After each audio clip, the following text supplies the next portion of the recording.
Okay, we're going to go ahead and get started on today's program. I want to say welcome, everyone. Good morning. My name is Jerry Shockey. I oversee the youth and educational programs here at the Pro Football Hall of Fame in Canton, Ohio. And we're excited to have you guys a part of this series, the Heart of Hall of Famer series, featuring Pro Football Hall of Famer, Mr. Jim Otto. And some of you are veterans and some of you are new to this program. You know, the real idea and premise behind this series is really to convey what it takes to get in the Hall of Fame beyond just the athletic ability. And as we always say, that our Hall of Famers are amazing, amazing, amazing, and awesome examples of skill, athleticism, talent, strength, all those sorts of things. But it took so much more than that to get enshrined into the Pro Football Hall of Fame. It took those 6 pillars that you guys are studying, the trustworthiness, respect, responsibility, fairness, caring, citizenship, and a whole lot of other character qualities that you can come up with, commitment, and courage and dedication and all those sorts of things. So we're really excited to give you guys the opportunity to interact with one of the greatest football players of all time, Pro Football Hall of Famer, Mr. Jim Otto. And, before we do that, as always, it takes a team, just like in the NFL, it takes a team to win a game and win the championship. What takes a team to put this program together? And we've got a pretty awesome team here at the Pro Football Hall of Fame and with our partners, first and foremost, our friends at Extreme Networks. Linda Ernholt there, she's out in California. Thanks to our partners at Extreme for taking the time to help set this up for us. So thank you, Linda, for all your work. And our friends there at Placer, I got it right, Placer County Office of Education. Now I'm going to butcher Joe's last name, Joe Remenap and Peter. Thank you for the arrangements you guys have made. I know you guys made a lot of last-second arrangements for us, so we greatly appreciate that.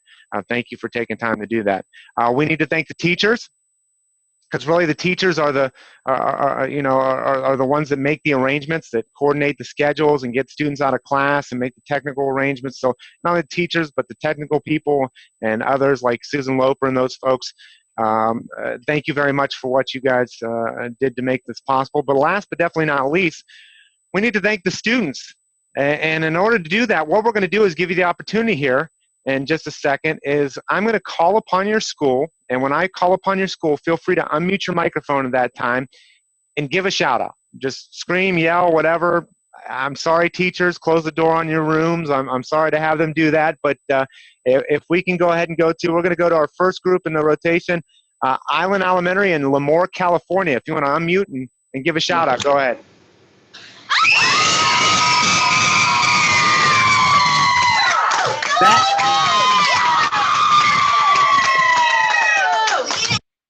Thank you, Island. Great on the mute button, too. You guys are perfect. That's a great way to start the program. That just got me pumped up. So thank you for your enthusiasm there at Island Elementary. We're going to go from California to Wisconsin to Frederick, Wisconsin.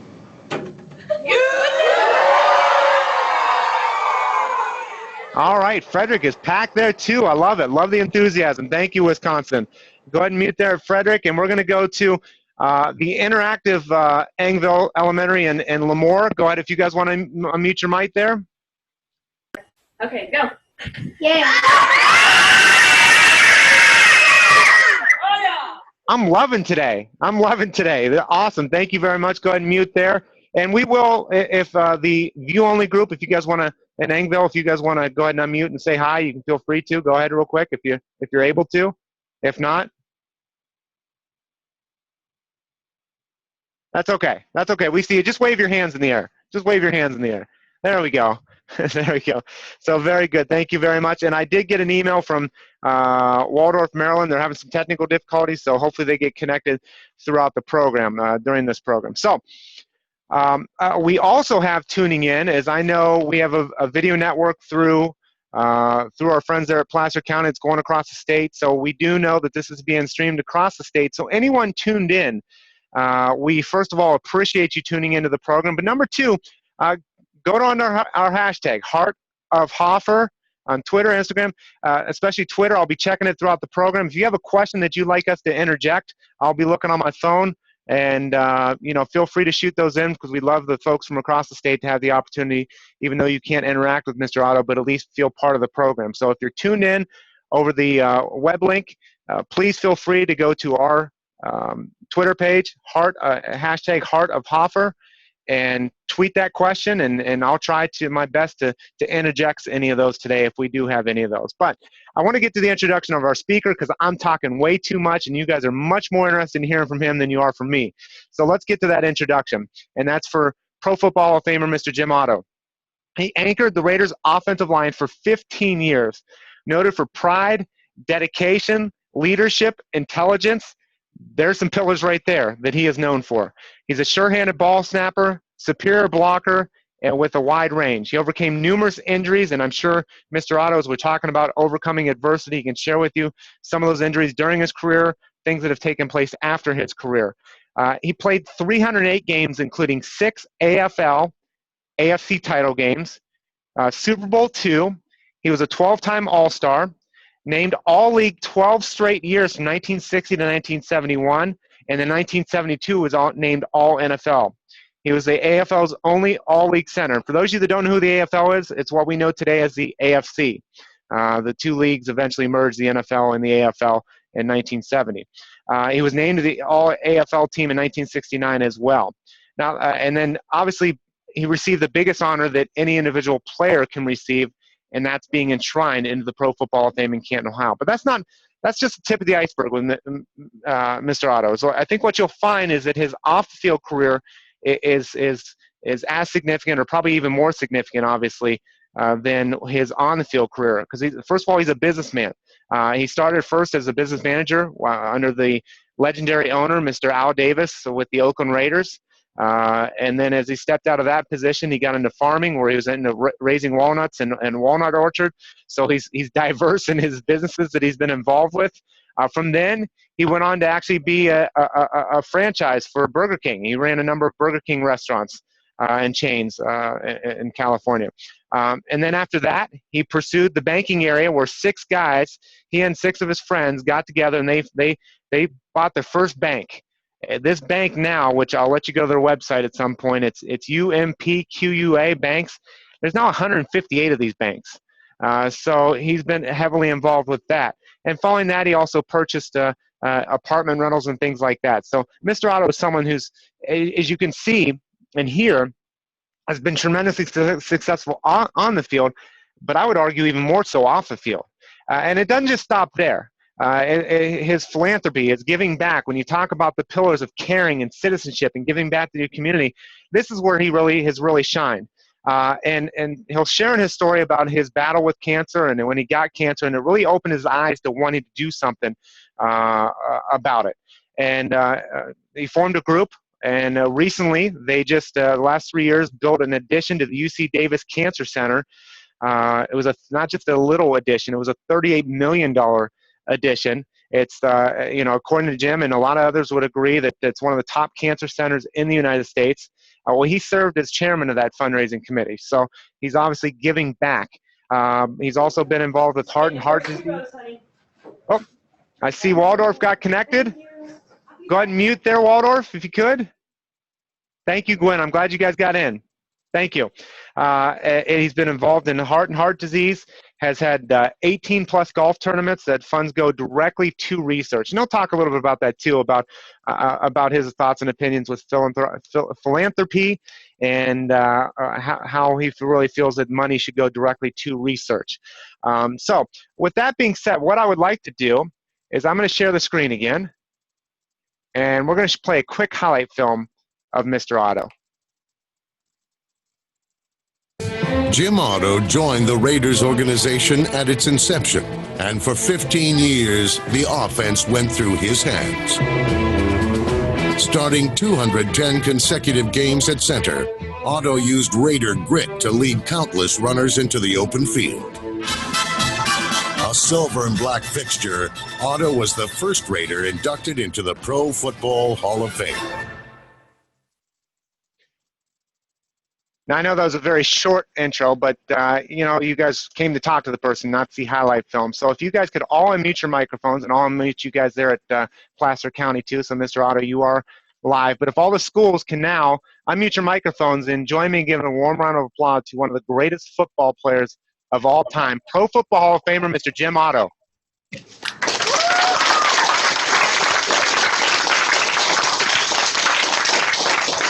Thank you, brother.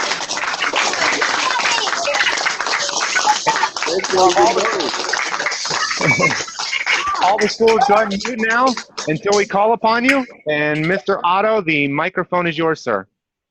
Thank you. Thank you. You know, at this time of my life, I would never guess that I would be here in front of you students this morning. Looking back upon my career and my life, things that I've done, and I used to be just like you. I was just a young student that wanted to become somebody.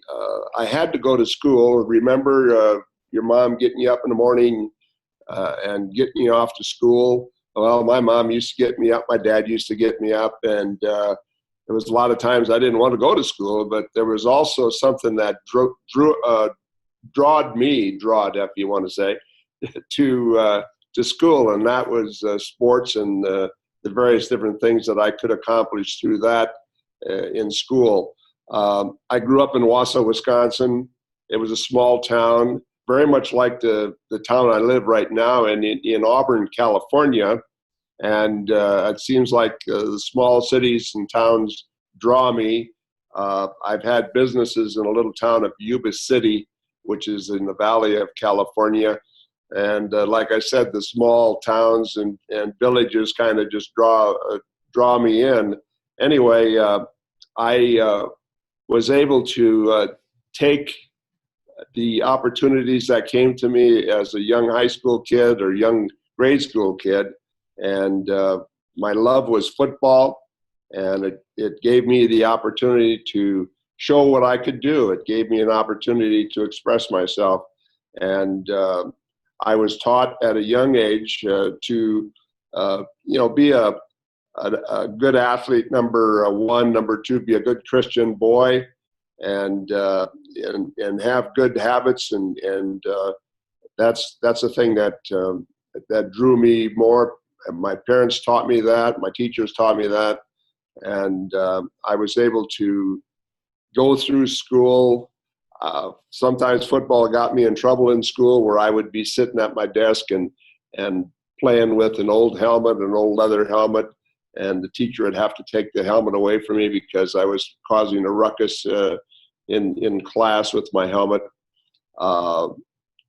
There were times that in football that things weren't going that well for me. I can remember one time the coach wanted me to center the ball to the punter, and I had not really done very well at executing the snap to the punter, and I had some bad snaps. So he made me run 18 laps around the center track. It was, and that's a quarter mile each lap. And I did that. I came back and got right into the scrimmage again. Never stopped a lick. And he looked in amazement as I performed. And it was just it was my will to want to play and win. I had good examples from other guys in the neighborhood that were good football players. My cousin Ed Otto was an all-state Wisconsin center and linebacker when he was a senior and I was a sophomore. That very next year, the guy who was second string behind my cousin Ed started out the season, and in practice I broke his collarbone, and I was able to get on the first string, and I was able to basically show the people in America that I could play football, and I made second string all-American high school center and linebacker, and then I went on from there the next year as a senior and continued my way to the point where at the end of my senior year I had 48 university scholarships to 48 different universities in the United States, and I chose Minnesota ahead of Wisconsin because I thought I had a great opportunity to play in some big games there. My high school coach had played there, Win Brockmeyer, a great high school coach, a great man, a guy who was a tremendous example for me to follow. He was a Christian man. He was a good coach, and I had good coaching all my life as a player. And I really appreciated that. All those things I was able to use throughout high school. I was able to get these college scholarships, and I took the University of Miami, Florida. They call it the U now, and that's where I played my football in college. I wasn't a very big guy. It took a lot of work to get through college. It took a lot of work to become a pro. I only weighed 205 pounds, and I was a center and a middle linebacker. And so in my junior year, 1958, I started lifting weights. I was taking a course in kinesiology. Kinesiology is a study of the muscles and bones and how the muscles affect the movement of the bones. And so I knew that if I worked with weights and I worked and did it right, I could develop strength, I could develop speed and quickness. And I did that. And I went from 205 pounds to 217 pounds my senior year. And so I had a very good senior year in high school, and hence I got 48 scholarships, which basically allowed me to pick almost any school I wanted to go to in the United States. And I did choose Miami, and I went there. You talk about adversity. I was there for 2 weeks, and I tore up my first knee. I had a meniscus tear, and I needed surgery. I couldn't play. So I had the surgery that Thanksgiving of my freshman year, and I'm happy now. I'm going to be okay. So spring practice started in May, and every university has spring football practice every year. You get an opportunity to practice, 28 days within 30 days or something like that. And anyway, I tore up my other knee, the other meniscus. So now in my freshman year, I messed up both knees, and I thought, boy, here I go. I'm not going to make the team. I got all these problems. So I got on the weights, and I knew how to strengthen my legs, and I knew how to strengthen the ligaments to prevent cartilage tears. And I got bigger and stronger and bigger and stronger. I went from 217 pounds to 276 pounds, and I could run fast. I was quick. I was strong, and I didn't get drafted by the National Football League, but I got drafted by the new American Football League in 1960. That took me into professional football, and basically the next is history. There was adversity throughout all my career with injuries and also problems maybe with some coaches, but I've always had a respect for my coaches. I tried to do everything they wanted me to do all the time, and it was my winning desire, my intense feeling to be able to accomplish what I was out there for, and it took me on through my entire career. And naturally, when you make All-Pro or the All-Star team for 12 years, it was quite an honor for me to be able to accomplish those things and, be what I was and what I am today. It's hard to believe that I'm as old as I am. I know I don't look very old, but I will sit up here and tell you that we all get a little old. So you just have to have desire, have the will to get out there and perform at your very best at all times. It's an intense situation, which is, the world is intense, as you know, and as you pay attention to the news that we hear today about what's going on in the United States and what's going on over in the Middle East. There's a lot of intensity, and we have to be prepared for that. We have to also be prepared with our Christian life as well. And that is my story, basically what it is. There's a lot of other little side trips that I could take you on. And so let's probably take some questions and get into some of those side trips. Okay, thank you, Mr. Otto. And students, and I know I got some emails from some of the teachers. If you are coming in on a H.323 video conferencing system and you're not connected through a bridge, if you want to change your layout, you can toggle that by hitting #1 on your remote control, and it'll allow you to change the layout from the Brady Bunch screen, as I call it, because I'm from that generation, to full screen of the presenter. So just so you guys know that. But students, as you ask your questions here today, again, I just want to emphasize that you're talking to one of the greatest football players ever.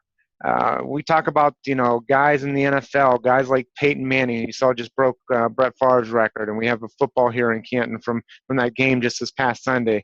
From guys, whoever it might be, whoever your favorite players are, they aspire to be in Mr. Otto's shoes someday.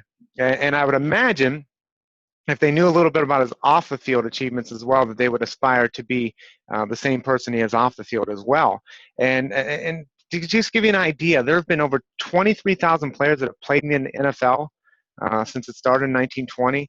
There are only 287 members of the Pro Football Hall of Fame. So we're not just talking about the very good players or whatnot. We're talking about the elite, the very best, the upper echelon. So you're talking to one of the greatest football players of all time. So I encourage you to ask those character-related questions about obstacles he faced in life, things that he learned on the field that helped him off the field, because I guarantee you a lot of the same principles that he used to be a great football player, he used to be a great businessman as well.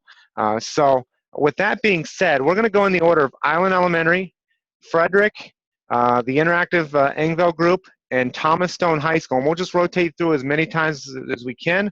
I'll chime in from time to time. Just to remind you, too, is even after you ask your question, please make sure to mute your microphone immediately afterwards so we don't get any background noise while Mr. Otto gives his response. So with that being said, let's go to Island Elementary in Lemoore, California. First question of the program. Start it off. Brian, speak up. Hi, my name is Paige, and I wanted to know, from football, what is your greatest pillar that you've learned? Well, I think winning and losing is very important. Winning's the most, and being able to accept a loss with grace and integrity is very important also. Being a sour or sore loser was never in my book. Being a gracious winner was always in my book. I've always felt that when in winning, in victory, you have to be a certain type of person, and in defeat, you have to be a certain type of person. You've got to have the desire to want to come back from defeat and make it a victory. And you have to work on improvement, no different than going to class every day. If you got a C in a test in math, you want to get a B or an A. So the next time you study harder, you work harder. On the football field, it's the same thing. You work yourself up, and you may have a bad score. See, the coaches watch films every morning after you play a game, and they will grade you to see where you are and how you did in the game. So then they show that same film to you the day you come back to start practicing that week, and you have to try to improve yourself. So it's the same thing in football as it is in school, as it is in life. You always want to do something to improve yourself. It's better to drive a new car than an old rattletrap, isn't it? Thank you very much. And Mr. Otto, which out of the 6 pillars, trustworthiness, respect, responsibility, fairness, caring, and citizenship, which do you think is the most important out of those? Well, character, I think, is very, very important. Character covers all the bases, basically, I believe. And so you can, like when I meet somebody, when I meet you, I start analyzing you. You don't know it, but I'm seeing what type of person you are in speaking to me.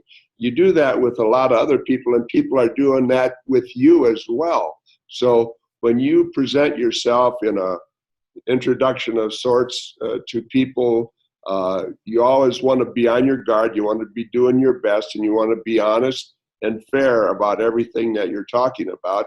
So character is so very, very important throughout your life because it covers so many bases. Sure. Thank you very much, Mr. Otto. Great question to start off the program, Island Elementary. And just a reminder, if anyone is tuning into the stream program from across California through their video network, use the hashtag Heart of Hoffer and tweet your question. I'll try to interject that through the program. So we're going to go now to Wisconsin. And Frederick, Wisconsin, go ahead with your question.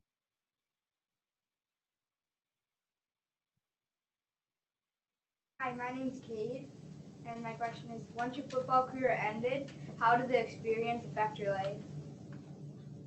Could you please repeat that a little? Once your football career ended, how did the experience help your life? I had a hard time hearing the last part of that question. I think I caught it, Jim. I think after your football career, how did your football career impact your life after football? Well, I was just like your mom and dad. I had two children. I had a girl and a boy. While I was playing football, my wife had babies, but yes, I was a family man. And when I retired from football, the impact that football had on me was fantastic because while I was playing football, I had a job. We didn't make a lot of money like they do today. So I had a job on the off season, and I'd go to work every morning and come home every evening. My children went to school, and I went to PTA meetings during the week, just like your mom and dad. I did other things with my children, take them to church, take them Sunday school, and that was always there as on the off season. And working hard and developing certain parts of my character was very important, and that's what I was doing. And it was a great experience. It taught me, like, my first job playing after the season was working for a ready-mix concrete company. And that ready-mix concrete company, I sold concrete to contractors who were building buildings. And I went there and I would give them a bid on how many yards of concrete they needed and the quality of my product. I was trying to sell them that we had a good quality and that we'd have give them good service and everything. And so that was a part of which came from football is, if you don't block properly, there's where you get the quality. The quality of a block in a game is very important.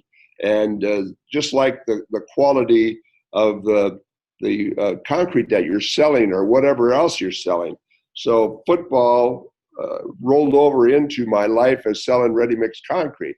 I did that, and I sold also the Raider season tickets. I would go out to groups and sell Raider season tickets. Besides the football player, I was a salesman for the Raiders. And it was, once again, I'd have to explain to them, hey, we're going to work very hard this year. We're going to be working towards a championship and possibly a world championship. And if you buy these tickets, we are going to show you a good game. And we have the desire to do so. And so those are the things I did and how it related to my experiences as a football player. Thank you very much, Frederick. And let's go to Ingville and back to Lemoore, California with the interactive group.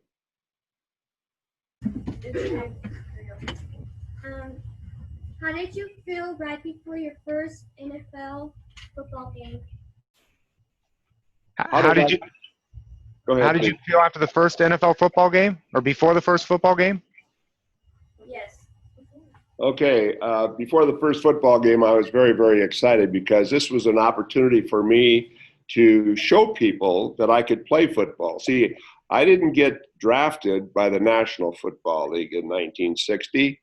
I got drafted by the American Football League in 1960. So I wanted to show the National Football League that I was worthy of being drafted by them, even though they didn't draft me. So, and also I wanted my mom and dad, my relatives that would see me on television to see that I was worthy of being a football player and that I could play football. And So I worked very hard to be one of the best players on the field on that very day and every day after it. So that's kind of, it was difficult. It was a time of, showing what I could do and backing up what I said. Thank you very much, Ingville. Let's go to our friends in Maryland there. Waldorf, Maryland. Thomas Stone, go ahead. Hello. What was your main influence that pushed you into going into NFL? You're breaking up, son. I didn't hear you very well. What made you really want to go into NFL? What was the influence that caused you going to NFL? Well, I love football, and I wanted to play football since I was a boy. When I was growing up in Wausau, Wisconsin, hello, Fredericksburg, I had a guy that was from Wausau who played for the Los Angeles Rams. His name was Elroy Crazy Legs Hirsch.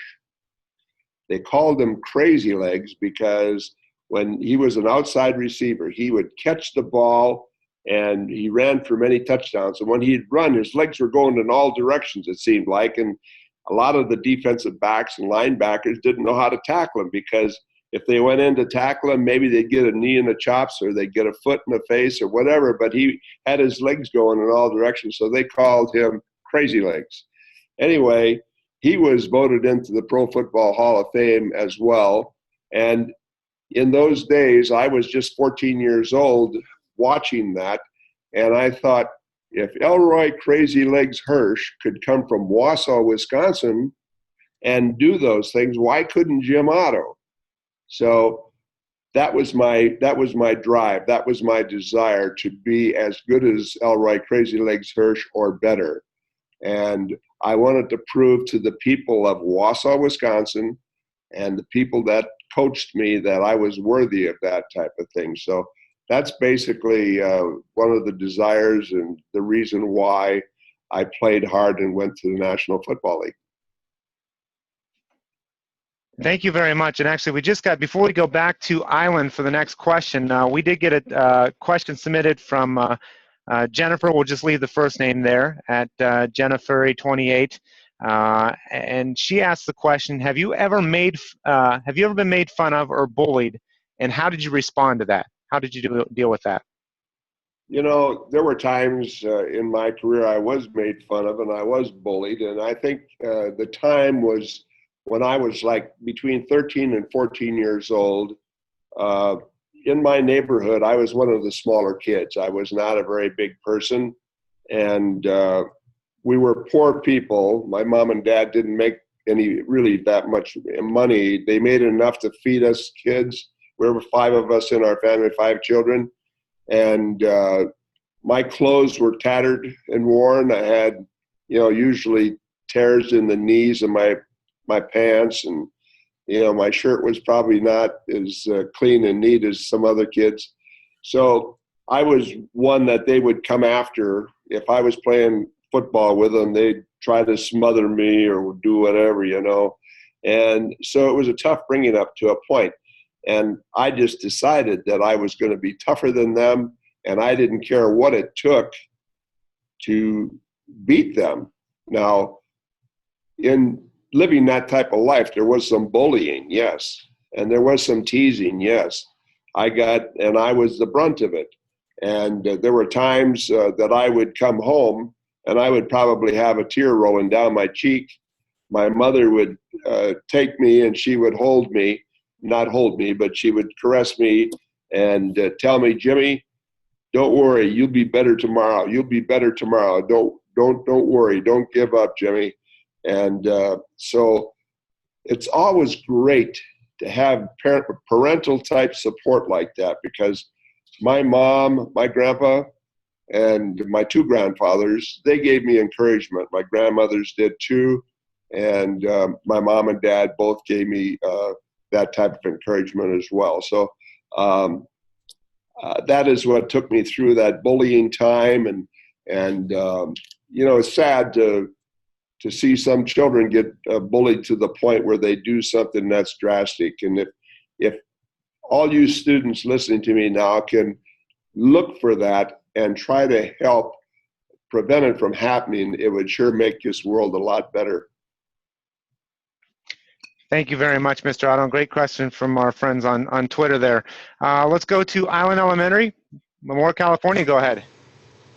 Hello, my name is Mariah Gomez, and I'm a 7th grader from Island School. And my question is, what was the preparation of becoming a good athlete for you? What was the what? What was the preparation of becoming a good athlete for you? Well, the preparation was tremendously hard work.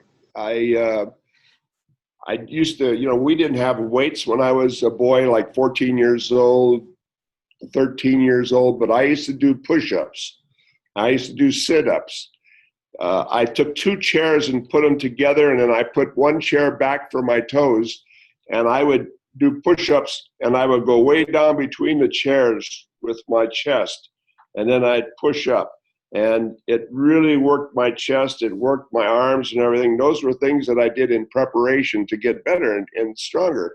My mom and dad couldn't afford a weight set for me or anything, and I didn't have a membership to the YMCA. They used to have the YMCA in those days. I don't know if they still do, but that's what I would do. I would do various different exercises in preparation, and then I would also go to practice every day. There were times that I was still just a youngster, not even on the team, but I would go and watch football practice every day. So I learned every day at a young age what the bigger boys were doing and what I could possibly do when I got that big.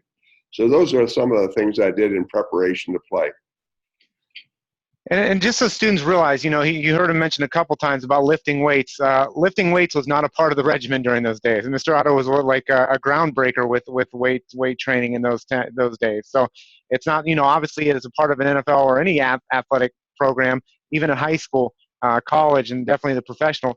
Weight training is an integral part of it. So when he talks about weight training, he was doing extra stuff that people weren't doing at that time. And I think that's one of the great points we heard from one of our Hall of Fame coaches doing this program, a guy by the name of Marv Levy, who Mr. Otto, I'm sure, knows. And Marv said that it's not the will to win, it's the will to prepare to win. A lot of people want to be successful, but not everybody wants to do what it takes to be successful. So you may want to be an NFL star. You may want to get an A on a test. You may want to be a successful business person. But are you willing to prepare to do that? We all want to be successful. I don't know anybody that goes into taking a test and says, man, I really want to get an F today. We all want to get an A. But are you willing to do the necessary work to do that? So let's go from Island to Frederick, Wisconsin. Go ahead.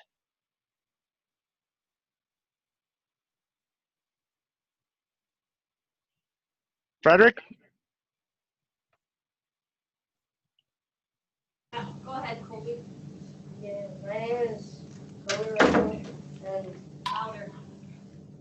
my name is Colby Russell, and what is your favorite football field to play at? Can the teacher repeat that nice, loud, and clear? What was your favorite football field to play at? Well, naturally, I think the favorite football field that I played at, that I really liked playing at, was always my home team.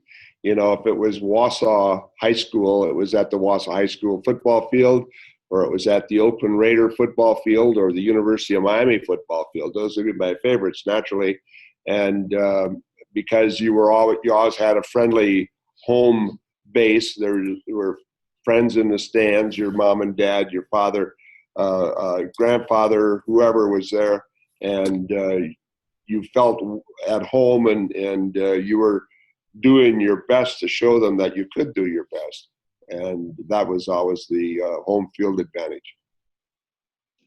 Okay, thank you very much, Frederick. Let's go to Lemoore, California, Angville. Go ahead with your question. How did playing professional football impact your life? Well, professional football and the impact that it had on my life is fantastic, because without that opportunity to play professional football, it took a lot of work to get there.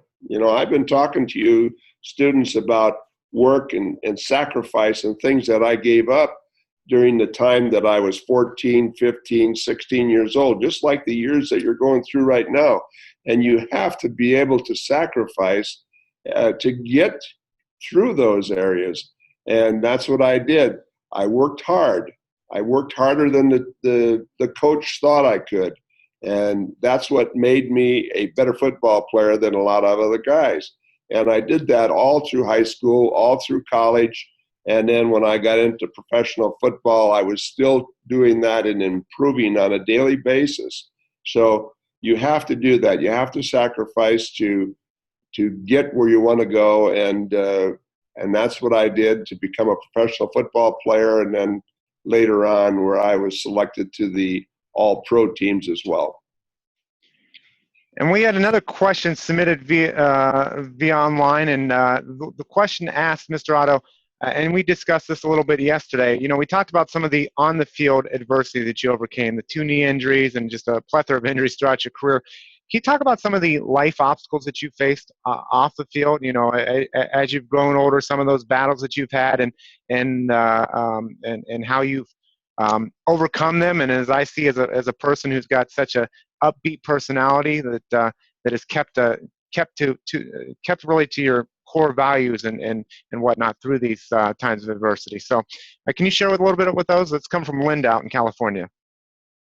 Okay. Adversity is something that I used to always say, well, you got to scoff at it. Just say, you can't beat me, adversity. I'm going to beat you. And what I did is just stuck to what I believed in and kept working at it to improve myself. And in doing so, I was able to take adversity and kind of laugh at it. During the time of my play, and thereafter, I had knee injuries, I had shoulder injuries, I had neck injuries, I had a lot of different injuries, injuries that today a lot of the athletes wouldn't play anymore with it, but I kept playing because it was my desire to play football and be the best at it. After I got through playing football, the adversities continued to come, where I had more knee surgeries, I had shoulder surgeries, or certain residual things that came to me from injuries during the days I played. And you just can't give up. You want to be a good person in life. You have to continue to work hard at it. One day, my daughter went to the hospital and she had a surgery, and that resulted into a blood clot, which took her life. She was just a young mother, and it was just, it really, if your eyes weren't open then, they were open then, I guarantee you, because her mother and I loved her dearly, and we lost her. She had 4 little children, and she left her husband and 4 little children. But she was a good young lady. She was a good girl. She was a wonderful, God-fearing girl. And so we have no doubts about her. And there were things like that, along with surgeries and different things. I've had a leg amputated due to injuries from football that had become infected, and things such as that. The thing of it is, you have to keep a positive outlook on life, and once again, that's part of my character. I'm positive. I will take on anything that comes in my way. With my artificial leg 3 years ago, like right now, I'm not walking. I have a problem. I'm getting a brand new artificial leg. Don't look out. I might come back and play. Anyway, I took my son and my nephew and took them to above the Arctic Circle, hunting caribou and moose. I never thought I'd be in the Arctic hunting with an artificial leg, but I did. And I'm going to go back again. And I have some Eskimo friends that are very, very friendly, and Native Americans, I guess we call them. But they're great buddies of mine, and their families are wonderful friends as well. So you just have to have that type of feeling about, adversity, and you have to take adversity and fight it and take it on. And that's what I try to do. Thank you very much, Mr. Otto, for sharing that. And students, it's just, I mean, we think about all that. I mean, the obstacles that he's faced in life and how he's overcome them and kept fighting through that same attitude, that grit that on the field, that same grit that he used off the field as well. So that's some of the powerful things that football teaches about life and things that have helped Mr. Otto. We're going to go to Thomas Stone High School, Waldorf, Maryland. All doors and windows. So there's a stash and we will wait on the doors. Question, Waldorf. If you, what would you become if you weren't in the NFL? Classroom lights should be out. What? And I hear some announcements in the background. Go ahead, Waldorf, if you want to mute there. But what would you have done? And I think you can kind of answer this because you've already done it as well. But what would you have done if you weren't in the NFL? Well, if I was not in the NFL, I'm sure that due to the background of my life and how I was brought up as a youngster, whatever it might be, I think I would have been a success at, because I would, if I had the same type of bringing up with my mom and dad and my grandparents and other people around me, I would have the same type of desire, I'm sure. I would have the same type of character that I've been talking about to follow through with what I was going to do. And I really feel confident that that's the type of person I would be. Naturally, well, maybe I would have been a great mathematician. Right now, I don't think so, but I would be something. I would maybe be a good guy at checkers or chess or something rather than football. But I would be competitive. I know that. I'd be competitive, and I would figure out a way that I could beat you. And that's the life that I would have had. Thank you. Great response there, Mr. Otto. We're going to go back to Island here in just a second. I want to go to one more question from Twitter, and this is from Caitlin.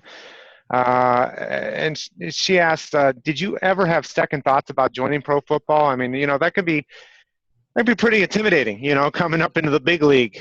Did you ever have second thoughts of joining the NFL or joining the professional football?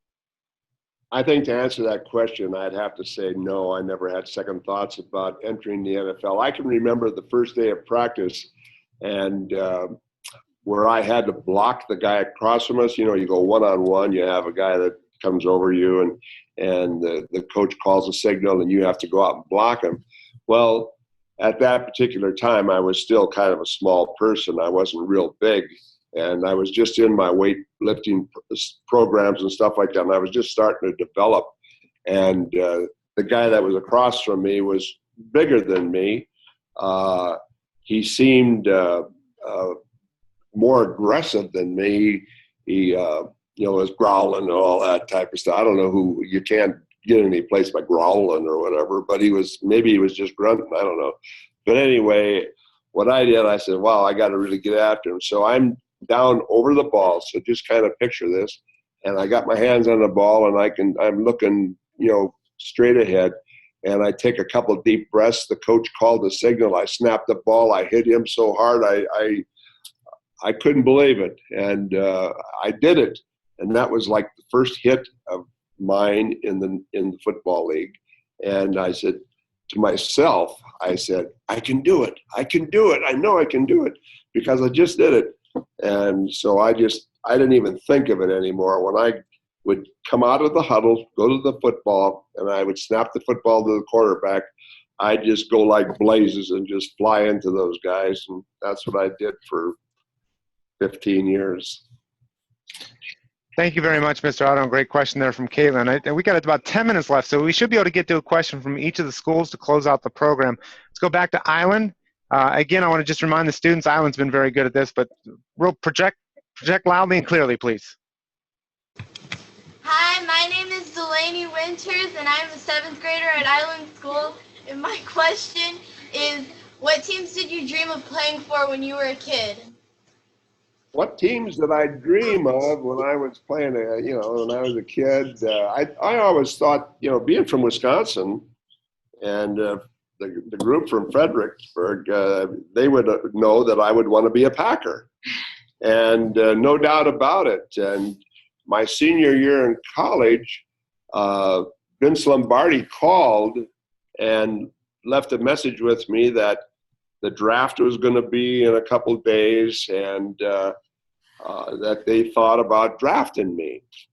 And well, when it came upon the day that the NFL was doing their draft, they didn't draft me. I was a little disappointed, but I thought, well, there's a lot of ways that I could play football. One was go to the Army, and every Army, Air Force, Navy type base had football teams. And if I played for an Army football team, now I'd volunteer for the Army, and I would be able to play on their team there. And I played hard and good, and I was a good soldier and everything. Someone would see me, and maybe I'd get a chance to play professional football if some scouts were out there to see me. That was really the dream that I had. If that happened, I didn't get drafted by the NFL, I'd go in the Army or Navy or Air Force and play on their team. Well, that didn't happen. The American Football League was formed in the same year that I was not drafted by the NFL, and the American Football League drafted me. The Minneapolis franchise of the American Football League drafted me, and there's a big story about that as well. But that's what happened, and that's how I got into professional football. All right, thank you very much. Let's go to Frederick, Wisconsin. My name is Eric, and my question is, what was it like getting into the Hall of Fame? Well, getting into the Hall of Fame was a culmination of my dreams, really. It was a dream that I never thought would come true. It was a dream that was so far-fetched to me as a young boy, as a college football player, and even as a professional football player. I always felt that, well, maybe I'm just not quite good enough yet. Maybe I ought to try. I have to try harder to become better, so people will recognize that I am a better football player. So it was during that time that I was working very hard, and I had the desire, I had the will, and I had everything that I wanted to get myself to that position. And one day someone called me and said, "Jim Otto, you're eligible for the National Football League Pro Football Hall of Fame." And I got pretty excited.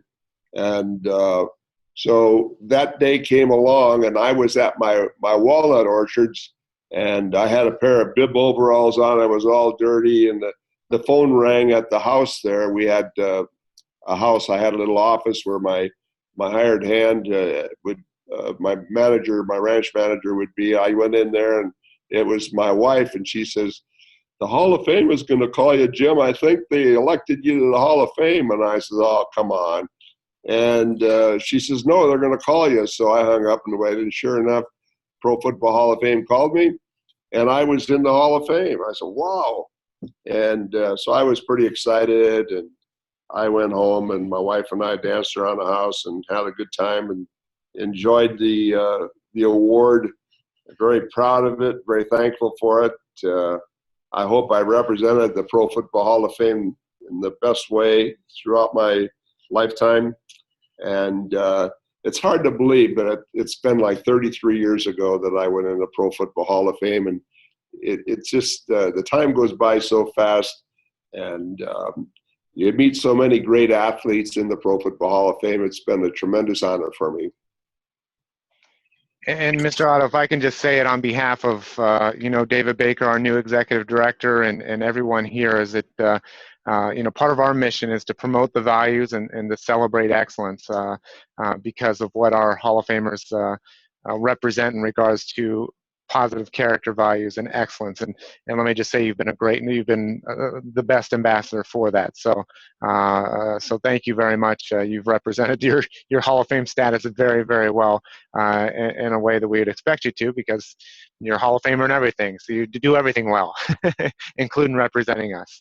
So thank you very much. Let's go to Engville. Hello, my name's Eliza, and what or who inspired you to become a football player? What inspired you to become a football player? Is that what I heard?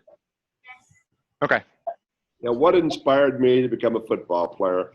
I covered a lot of those things as I've been talking here, and a lot of those things, I think the main thing when I was a boy, maybe the age of some of the boys in your class right there, nobody knew who Jimmy Otto was. And I guess, I didn't make real good grades, and so I didn't get notoriety from getting an A in arithmetic or reading or anything like that. And I wanted to do something, I think, as a boy, to know that I was good at something. And there's a lot of guys who like to do things bad to show how bad they are, and some of those guys that I'm talking about. Well, I wasn't one of those guys. I wanted to get recognized for something that I could do good. And when it came to recess, or whatever you want to call it, or physical education class, and they had a football, I'd get that football and I'd try to show how good I was at running with a football, or I was the hardest guy to tackle to get down, or whatever it might be. So when the opportunity came for me to be on a football team, I became a football player, and that's the type of thing that I would do. I'd knock people down, and I'd knock them down better than the other guy did. And, or I would, whatever it was, I always did things that people would recognize me for what I did. I wanted to be recognized for something good. Nobody knew me. Nobody knew my mom and dad. Like some other kids, their father is the banker in town. Their father is the minister in town. Whatever it might be, that my dad was just a plain guy, immigrant from Germany that nobody knew in town. And I wanted to have some type of recognition or notoriety for my family and then myself. Thank you very much, Mr. Otto, and great question from Engville. Let's go to close out the program. And then we'll have Mr. Otto share his closing remarks. Let's go to Waldorf, Maryland, Stone High School. Go ahead.